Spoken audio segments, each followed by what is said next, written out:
இன்னைக்கு நம்ம பார்க்க போறது கைஜோ நம்பர் 8ல சீசன் 1ல எபிசோட 11 தான் இன்னைக்கான வீடியோல நம்ம பார்க்க போறோம். போன எபிசோட பார்த்துட்டு இந்த எபிசோட வரீங்கன்னா கண்டிப்பா சிறிது உங்களுக்கு பிடிச்சிருக்கும் நம்புறேன். அதனால வீடியோக்கு லைக் பண்ணிட்டு புதுசா யாராச்சும் பாக்குறீங்கன்னா மறக்காம நம்ம சேனலை சப்ஸ்கிரைப் பண்ணிடுங்க. அதோட என்னோட இன்ஸ்டாகிராம் லிங்க் கீழே டிஸ்கிரிப்ஷன்ல கொடுத்துருக்கேன். ஃபாலோ பண்ணணும்னு நினைக்கிறவங்க ஃபாலோ பண்ணிக்கலாம். சரி, ரொம்ப பேசாம டேரக்டா கதைக்குள்ள போயிடலாம். கதையோட ஆரம்பத்திலேயே அதுக்கப்புறம் பார்த்தா பெரிய பெரிய தலைக்கட்டெல்லாம் ஒன்னா உட்காந்துக்கிட்டு டிஃபென்ஸ் ஃபோர்ஸுக்குள்ளேயே ஒரு கைஜு உறிஞ்சிச்சுங்கிறத எங்களால நம்ப முடியலன்னு பேசிக்கிறானுங்க. நம்ம அந்த கைஜுவை சீக்கிரட்டா இந்த இடத்துக்கு கொண்டு வந்து அது ஒரு வெப்பனா மாத்திடலாம் இவன் சொல்றான். அப்படியும் இல்லனா அது ஒரு லிவிங் வெப்பனா மாத்திடலாம். இவங்களுக்குள்ள இந்த மாதிரி ஒரு சின்னதா வாக்குவாதம் ஓடிட்டு இருக்கு. இவங்களுக்கு மேல இருக்கிற ஒரு தலைக்கட்டு என்ன சொல்றாருன்னா தட் டிவிஷன்ல இருக்கிற கைஜுவை இந்த இடத்துக்கு கொண்டு வர சொல்லி ஆர்டர் கொடுத்துறாரு. அதே நேரத்துல நம்ம ஹீரோவையும் தப்பிச்சு போக முடியாத அளவுக்கு நல்லா லாக் பண்ணி வச்சிருக்கானுங்க. நான் இந்த இடத்துக்கு வந்து ஒரு நாள் ஆகுதுன்னு நம்ம ஹீரோ கிக்கரோ ஷினோமியா சொன்ன விஷயத்தை நினைச்சு பாக்குறான். நம்பர்ஸ்ல இருக்கிற ஏதாச்சும் ஒரு கைஜு வந்து மாட்டினுச்சுன்னா அது ஒரு ஸ்பெஷல் டைப் வெப்பனா மாத்திடுவாங்க. நான் அவ பக்கத்துல நிக்கிறதுக்கு ஒரு ஸ்டெப் தான் எடுத்து வச்சேன், கடைசியில இந்த மாதிரி ஆயிடுச்சு. இப்ப நீ ஹெட் குவார்டர்ஸோட ஃபெசிலிட்டிக்கு போக போறேன்னு மீனா சொல்றா.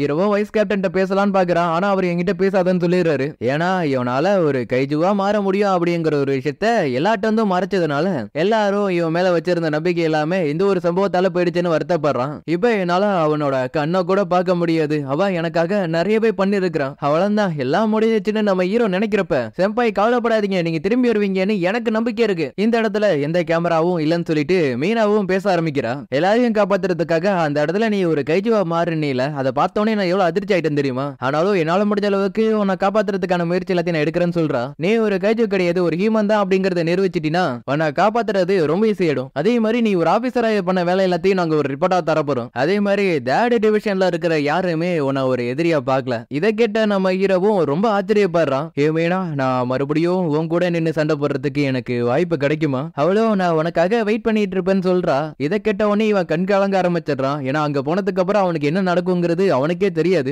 இங்க வைஸ் கேப்டனும் எல்லாரும் சலீட் பண்ணுங்க அப்படின்னு சொல்றாரு. வைஸ் கேப்டன் நோஷினா, இப்ப நீங்க என்ன பண்றீங்க? எங்களோட சுப்பீரியர் ஆபீசர் கேட்ட நோஷினோக்கு தான் சலீட் அடிச்சேன்னு சொல்றாரு. ஆமா, கைஜுக்குலாம் யார் சலீட் அடிப்பா அப்படின்னு இவர் சொல்லவும் அப்படியே சீன் கட் பண்ணி நம்ம ஹீரோ இந்த பேச விட்டு தப்பிச்சு போயிடக்கூடாதுங்கிறதுக்காக போயிட்டு வரதுக்காக இருக்கிற ஒரு பாதையுமே சீல் பண்ணிடுறானுங்க. கொஞ்ச நாள் போயிடுது. காஃப்கா பத்தி இருக்கிற எந்த அப்டேட்டுமே இவங்க யாருக்குமே கிடைக்கல. எல்லாரும் ரொம்ப சோகத்துல இருக்கிறானுங்க. கூட இருக்கிறவனும் எல்லாரையும் கொஞ்சம் சிரிக்க வைக்கலாம்னு சொல்லிட்டு லைட்டா காமெடி பண்றான். ஆனா ரேனோ அவன் சொல்றது எதுவுமே கவனிக்கவே இல்ல. காஃப்கா தான் என்ன கைஜு கிட்ட இருந்து காப்பாத்தினாரு. அதுக்கப்புறம் கைஜோட வீக்னஸ் எல்லாத்தையுமே சொன்னாரு. ஆமா, அவர் என்னோட வீரையும் தான் காப்பாத்திருக்காரு. ஆனா முடிவெடுக்கிறது நம்மளோட கையில இல்ல. ஆமா, ஒரு பழைய எஸ்டிஎஃப் ஆபீசர் எல்லாரையும் காட்டதான் சொல்லுவீங்க. இதுல இருக்கிற ஒரு பெரிய சிக்கலே ஒரு மனுஷன் ஒரு கைஜுவா மாறினதுதான். இது மட்டும் வெளிய உலகத்துக்கு தெரிஞ்சுனா கூட இருக்கிறவங்களே கைஜுவா இருப்பாங்களோன்னு ஒவ்வொரு நாளும் எல்லாரும் பயத்திலே இருப்பானுங்க. நம்ம எவ்வளவு ட்ரை பண்ணாலும் நம்மளால எதுவும் பண்ண முடியாது. இங்க மீனாவும் எனக்காக இது எல்லாத்தையுமே கொஞ்சம் அரேஞ்ச் பண்ணி வைக்கிறியான்னு கேக்குறா. கண்டிப்பா இது எல்லாத்தையும் நான் பண்ணி வைக்கிறேன்னு இவ்வளவு சொல்றா. இங்க வைஸ் கேப்டன் நோஷினாவும் நம்ம ஹீரோவை பத்தி தான் யோசிச்சுட்டு இருக்காரு.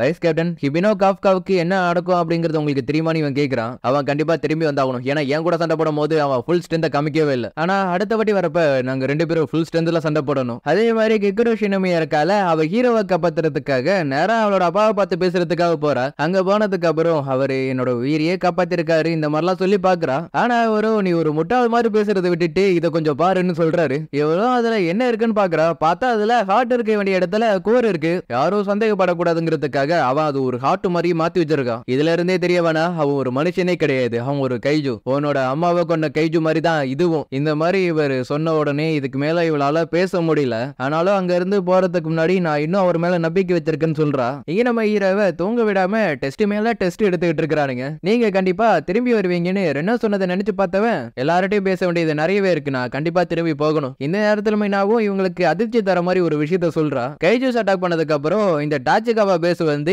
75% டேமேஜ் ஆயிடுச்சு. இதுக்கப்புறம் புதுசா வரவங்களுக்கு தங்க வைக்கிறதுக்கோ ட்ரைனிங் கொடுக்கறதுக்கோ சரியான இடம் இல்ல. நம்பர் 8 நம்பர் 9க்கு அப்புறம் நிறைய டைக்யூஸ் எல்லாம் இங்க வர ஆரம்பிச்சிருச்சுங்க. இது இதோட முடிய போறது கிடையாது, இதுக்கப்புறமும் நிறையவே வரும். அதனால இப்பையில இருந்தே எல்லாரும் எல்லாத்துக்கும் ரெடியா இருங்க. இப்ப நம்ம ரொம்ப திறமையா இருக்கிறவங்கள மட்டும்தான் டிவிஷன்ல சேர்த்துட்டு இருக்கோம்னு சொல்றா. நீங்க பேசுறத வச்சு பாக்குறப்ப கைஜு நம்பர் 8 கூட க்ளோஸா இருந்தவங்க எல்லாரையும் கண்காணிக்கிறதுக்காக இதெல்லாத்தையும் பண்ற மாதிரி இல்ல தெரியுது. ஆக்சுவலி இந்த பிளானை வந்து ரொம்ப நாளைக்கு முன்னாடியே முடிவு பண்ணது. ஆனா அதுக்குன்னு எல்லாரையும் வேற வேற டிவிஷனுக்கு போக சொல்றீங்க. தேர்ட் டிவிஷன் மேல எனக்கு பெரிய மரியாதை இருக்கு, நான் இதை விட்டு போக மாட்டேன். ஆனா ரேனோ அதுக்கு ஆப்போசிட்டா நீங்க சொல்றத நான் கேட்கறேன்னு சொல்லிடுறான். ஏன்னா இவன் இன்னும் கொஞ்சம் ஸ்ட்ராங் ஆகணும், அதுக்காக என்ன வாய்ப்பு கிடைச்சாலும் அதை யூஸ் பண்ணிக்க நினைக்கிறான். அதுக்கப்புறம் பார்த்தா நம்ம ஹீரோவை காப்பாத்துறதுக்காக இவன் அவனோட அப்பா கிட்டேயே பேசலாமான்னு யோசிக்கிறான். ஹீரோவை காப்பாத்துறதுக்காக ஏதாச்சும் ஒரு வழி கிடைச்சிடாதான்னு இவனும் ட்ரை பண்ணி பார்த்துட்டு இருக்கிறான். ஏன்னா அந்த நேரத்துல அவன் மட்டும் அந்த மாதிரி ஒரு முடிவு எடுக்கலாம்னா இந்நேரம் யாருமே உயிரோட இருந்திருக்க மாட்டாங்க. என்னோட பழைய கமாண்டர்ட்ட நான் பேசி பார்த்தேன், காஃப்காவை காப்பாத்துற மாதிரி யாராச்சும் இருந்தாங்கன்னா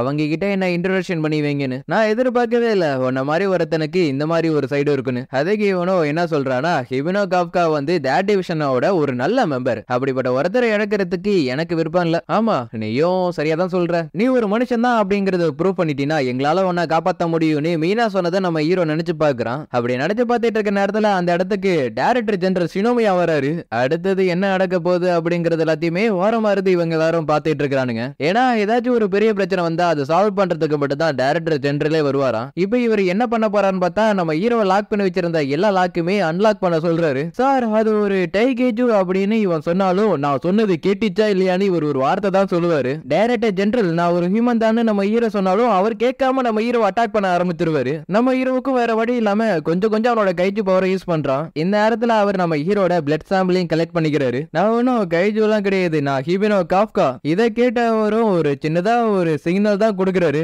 அடுத்த நொடியே இவர் என்ன பண்ண போறாரு அப்படிங்கறத புரிஞ்சுக்கிட்டு இவரோட வெப்பனை எடுத்துட்டு வந்து இவர்கிட்ட கொடுத்துறானுங்க. இது வந்து நம்ம 2ல இருந்து கிரியேட் பண்ணப்பட்ட ஒரு பவர்ஃபுல்லான வெப்பன். அவர் பண்ற அட்டாக்ல இருந்து நம்ம ஹீரோ தப்பிக்கிறதுக்காக அவனோட கைஜு பவரை கொஞ்சம் கொஞ்சமா யூஸ் பண்ண ஆரம்பிக்கிறான். நானும் இததான் எதிர்பார்த்தேன்னு அவரும் சொல்றாரு. அவர் அட்டாக் பண்றதுக்காக கிட்ட வரப்பெல்லாம் நம்ம ஹீரோ முடிஞ்ச அளவுக்கு அவரை விட்டு தள்ளி போயிட்டே இருக்கிறான்.